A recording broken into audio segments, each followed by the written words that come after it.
family tell us that they think Summer was abducted. However, the TBI says the circumstances of Summer's disappearance remains unclear. Hello and welcome to True Crime Rocket Science, the most authentic voice in true crime.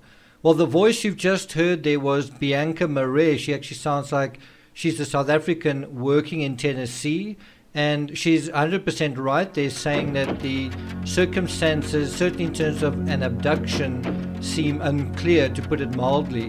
And in this episode, we're going to be looking at 5 reasons why it's actually is fairly clear that it's not an abduction. Now, to keep this episode short, I'm not going to refer to intertextual elements in other cases, even though they are. I'm just going to touch on these 5 reasons individually without providing reinforcement. Before we get to that, if you haven't subscribed yet to the channel, please do. Like, share, leave a comment. Thank you to the new subscribers, about 100 of you since the last video. And let's get started. So the first point is no forced entry. So although you hear the parents talking about an abduction, there's absolutely no sign of that in terms of forced entry. So their story is that some intruder, some stranger came and took Summer away. Now, I don't know whether in their story Summer left through the basement door, or that someone came up to the house and Summer just happened to be outside. But either way, you have a scenario of a house, someone from the outside coming to the house, but there's absolutely no sign of forced entry. And, I think Donald's story, and certainly Candace's story, was that Summer went down into the basement and then that was the last time they saw her. And as far as I'm aware, that is where Summer also slept. So the idea is that Summer was indoors when she was taken. But that's a problem because there's no sign of forced entry. Essentially, holding hands with this first reason is number 2, which is no opportunity. And I heard the presenter from Court TV saying the same thing. When on earth was this person supposed to do what he was doing within a sort of a 2-minute period where Summer's mother said, we didn't see Summer, right? So there was very little opportunity for this to happen. And that is a problem, again, based on the story that the parents are giving, that she wasn't left alone for very long. And so there wasn't really an opportunity for this abduction, so-called, to take place. Something I heard in some additional audio of the parents was Donald saying, Summer likes to be outside, and we often say to the boys, go and fetch Summer. And I thought that was quite an interesting disclosure there.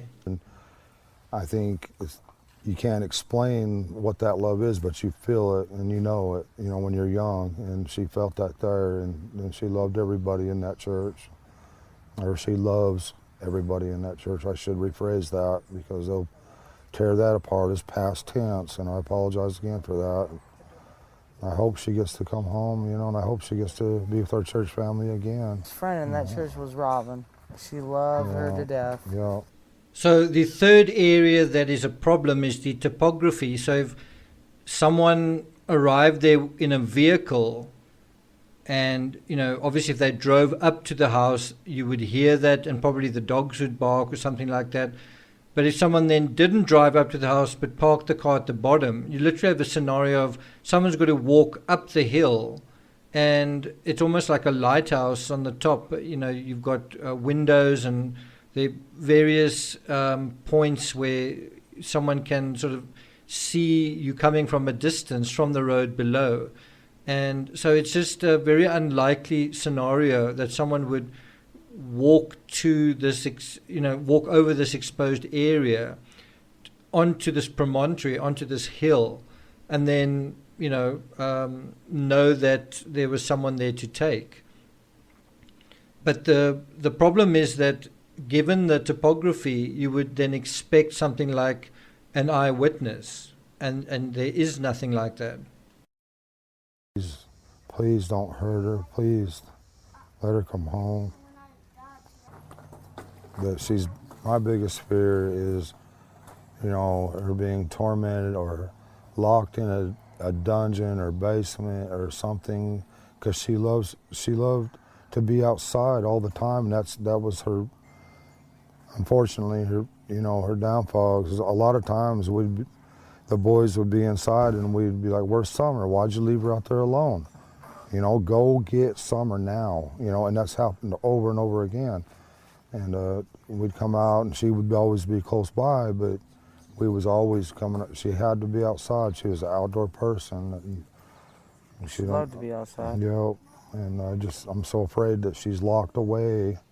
She's such a loving heart and everything, and I'm afraid that she won't be able to, locked away where she can't be outside or play with a puppy or anything, love nature, and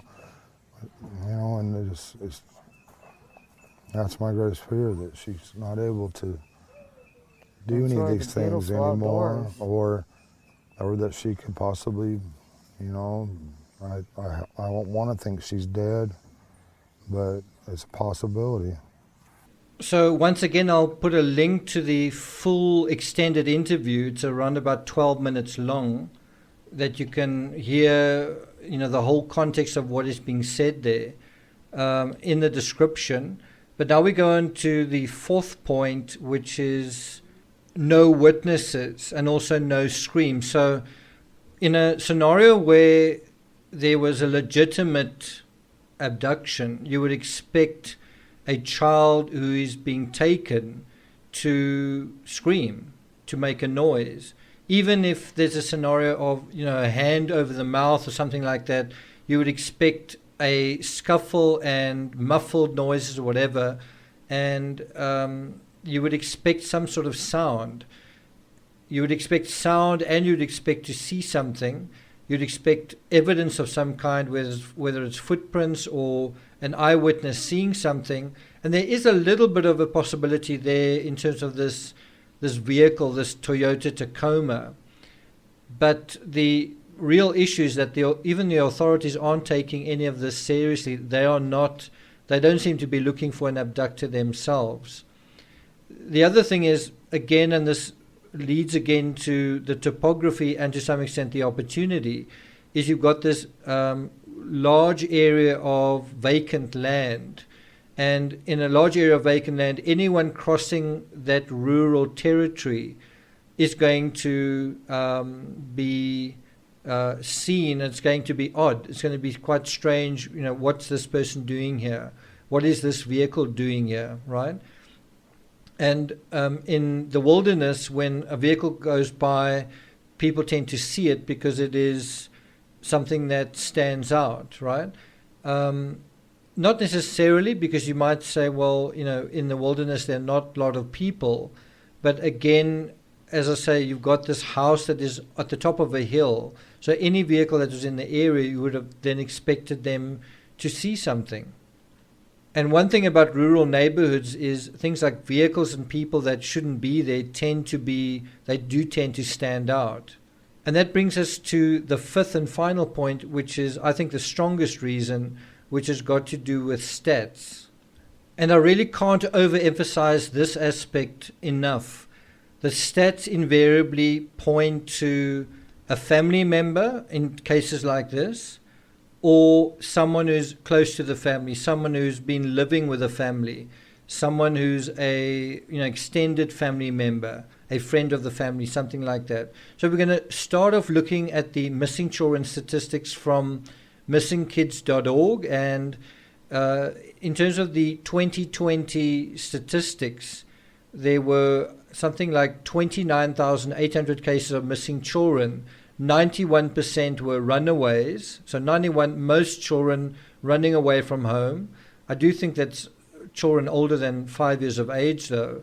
Only 5% were family abductions, so the most common abductions are where family members, often caught up in custody battles, take their children.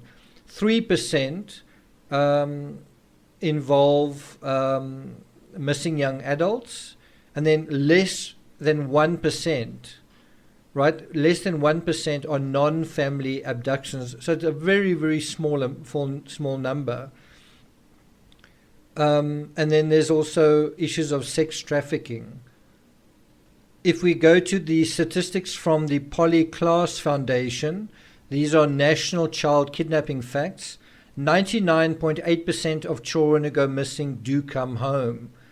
Nearly 90% of missing children have simply misunderstood directions or miscommunicated their plans, are lost or have run away, right? 9% are kidnapped by a family member in a custody dispute. So pretty much all the situations where children aren't lost or have run away, those are where family members are sort of involved and are taking the child, but for the child's best interest or for the family member's best interests. In terms of these stats, it refers to 3% are abducted by non-family members, but usually during the commission of some other crime, such as robbery or something else. But the point to emphasize here is the kidnapper is often someone the child knows. And then it refers to the stereotypical stranger abductions you hear about in the news are a fraction of 1%, right? So the thing that I want to really emphasize here is we hear about these cases of stranger abductions, so-called stranger abductions, such as the John Benet Ramsey case and also the Madeleine McCann case. Now, what I want to emphasize with that is both of those cases officially, in terms of what the mainstream media will say and what is officially the situation with those cases, are that they are stranger, the perpetrator is a stranger, right? That is the official position today on both of these world-famous cases. And it is very, very likely that that is not the case, that strangers weren't involved in either of those cases. On January 11th, 2019, there was an article in Reuters, "Kidnapped Children Make Headlines, but Abduction is Rare in the US." So it is it's a very popular misconception in the mainstream media, in the public zeitgeist, certainly in true crime, that when a child goes missing, in fact, when anybody goes missing, that there must be some stranger involved, there must be some intruder, there must be someone lurking around. And it is by far the majority of these cases that someone, either a family member or someone close to the family, is involved in this. And it is because of, I guess, public relations and a lot of some of these other true crime cases that the public perception has been skewed to think that that abductions are actually quite common, when they're not. They're actually exceedingly rare. And so it is absolutely natural to not be convinced, including in this case, that an abduction has taken place. Does that make sense? Thank you for listening, and I'll see you guys next time.